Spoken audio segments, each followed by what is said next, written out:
We don't know when the little kind thing we do for someone might make a difference in their entire lives.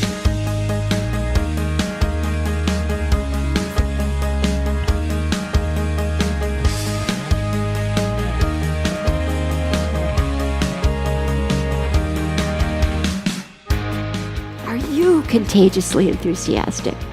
Because if you're not, how do you expect your employees to be? I was asked 5 years ago to speak to 3,000 employees of a large grocery store chain, and they brought everybody. After I'd spoken, I always give my home phone number to every audience. I had a young man who called me, and he told me his name was Johnny, that he was a bagger in one of the stores, and he was a person of Down syndrome.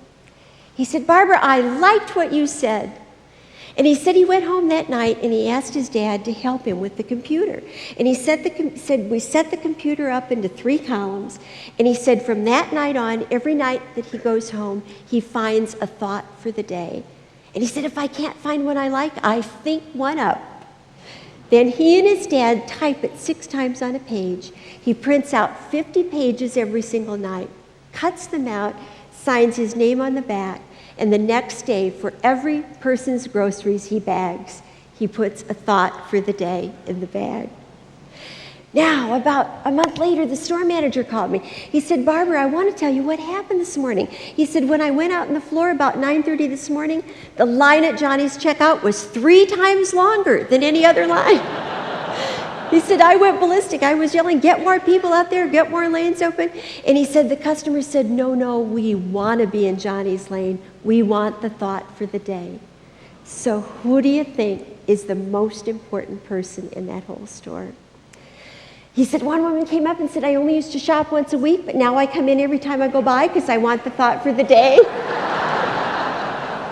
He said 3 months later, the store manager called me back again, and he said, "Barbara, you and Johnny have transformed our store."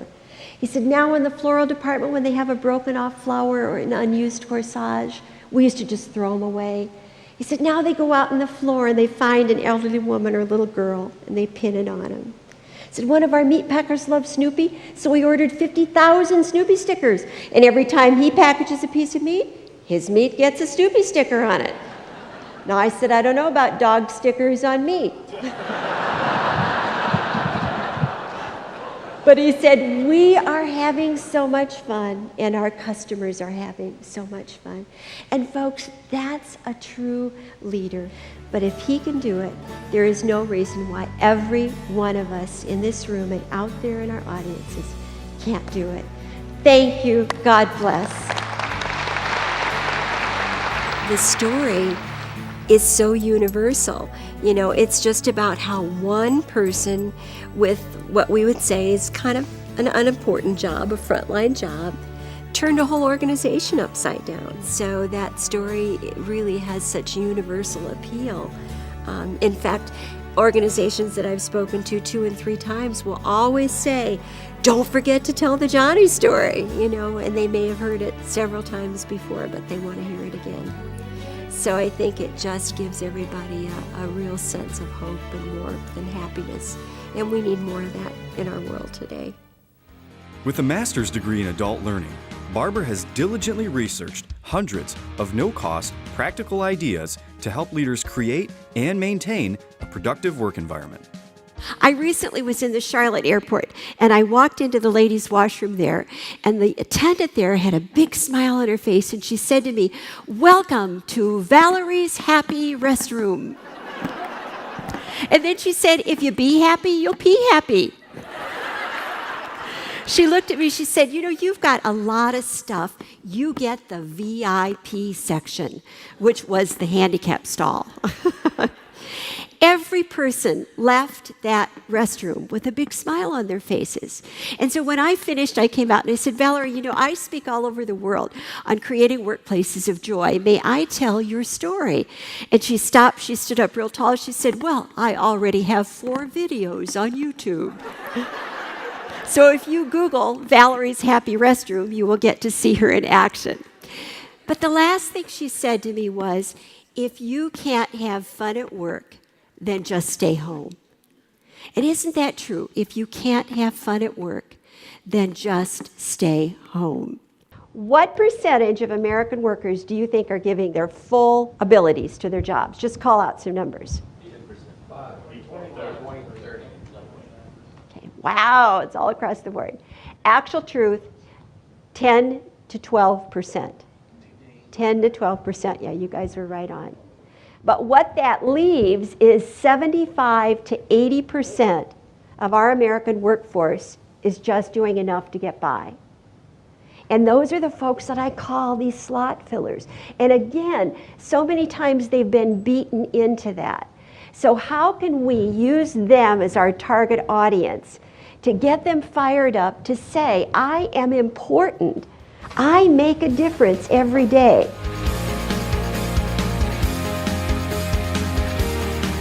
Now, I always have 3 guarantees whenever I work with an audience, and I'm going to ask you at the end of the morning if I've met those. Number 1, I want to whack your thinking.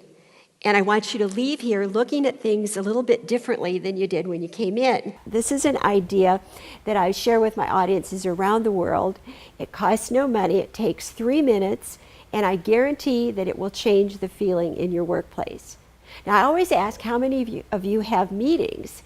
And of course, every hand in the room goes up and people moan and groan. And I say, what are most of your meetings about? What's going right or what's going wrong? What would you say? All over the world, I hear wrong.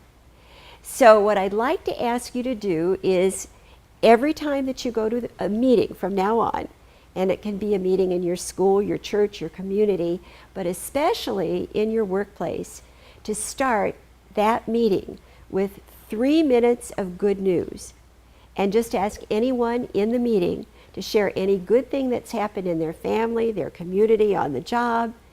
And it's amazing. My clients all over the world are doing this, and they are telling me that their meetings are more positive, they're more productive, they're shorter.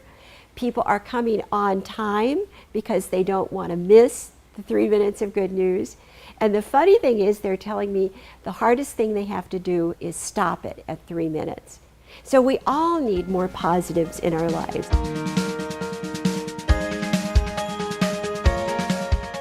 The second thing I want to do is give every single person in this room a very personal sense of mission that you can make a difference every day. It doesn't matter how much change is going on around you, doesn't matter what your boss is doing, your coworkers are doing. You have choices every single day. No matter what happens to us, we always have a choice in how we respond. You know, people often say to me, how can you smile all the time and be so happy? You must have a perfect life. Well, you know what? I don't have a perfect life. And my guess is neither does anybody in this room. But we always have choices. We had a child who died. My husband died of cancer. I've had a lot of pain in my life. But I choose to be a happy person. Not always easy. But regardless of your circumstances, you all have that same choice. I created for myself this little 3-column chart about 10 or 12 years ago because I'm very visual. And I wanted to see and measure the difference that I could make every day. And what this says is every time we interact with anybody, we have a choice. We can create for that other person a minus, a 0, or a plus. If we discount them and make them feel less important than us or the organization, they're going to leave with a minus. If we just take care of their business, that's really a 0, folks. It's a slot filler. You know, someone who comes in who does just enough to get by. It does not create a relationship. Or we can make what I call a human level connection. And we say to that person, I see you. You exist. You are a human being. When I was in the airport, in Chicago O'Hare Airport, I walked into the ladies' restroom, and there was a person there who was cleaning.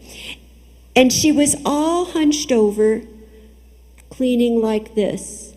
So I walked up to her, I touched her on the arm, I looked her right in the eyes, and I said to her, Thank you so much for keeping this washroom clean. You're really making a difference for all of us who travel." She perked up and she started cleaning like this. And all of a sudden, before I left, she was handing towels out to all the women who were washing their hands. So I left with tears in my eyes. That cost me nothing. But what I told her in that one statement was she made a difference. She was important. She was special. And that's a gift every single person in this room can give to people every single day. Baxter Labs is a client of mine. And they did a worldwide study where they asked their employees over the world, what can we do to make it better for you? What do you think they expected to get back? Yeah, money and benefits. The number one thing they got back worldwide was they wanted to be respected as whole human beings with a life outside of work. To be respected as whole human beings. So when you find out the passion of the people that you work with or the people who report to you, you're recognizing them as human beings with a life outside of work, and you can tie that to finding more interesting work for them. The third thing I want to do is get your creative juices going. And I'm going to guarantee that you will leave with at least 6 to 8 immediately applicable action ideas. I worked for all of the mayors of the United States. Soon after, this was about three and a half years ago, soon after I had been there, the mayor of North Platte, Nebraska, anybody from North Platte? Anyway, called me and he said, "Barbara, I have to tell you what I did." He said, "I was running low on my funds for my re-election campaign. So he said, I put a little blurb in the front page of the newspaper, and I said, if you can raise $10,000 for my re-election campaign, I will walk naked down Main Street." Did he get their attention? It took him a day and a half to raise the money. So he took his dog naked, walked down Main Street. He called me just a short time ago, and he said, they're still talking about that in town.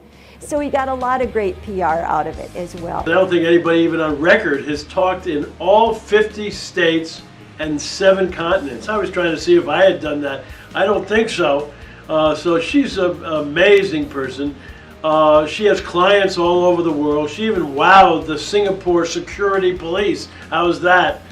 And Barbara and I got a chance to work on a book together around Johnny the Bagger, her really signature story. And that book with also a DVD has, 5 million people have been impacted by Johnny the Bagger and the whole concept of really taking care of customers. And I don't know of anybody who cares more about people and her audiences and everybody she works with than Barbara Glanz. And I want to end with a wonderful thought from my dear friend Og Mandino. This is his rule number 10 for a better way to live. He says this: beginning today, treat everyone you meet, loved one or stranger, friend or foe, as if they were going to be dead at midnight. Extend to each person you meet, no matter how trivial the contact, all the care and the kindness and the understanding and the love that you can muster. And do so with no thought of any reward. Your life will never be the same again.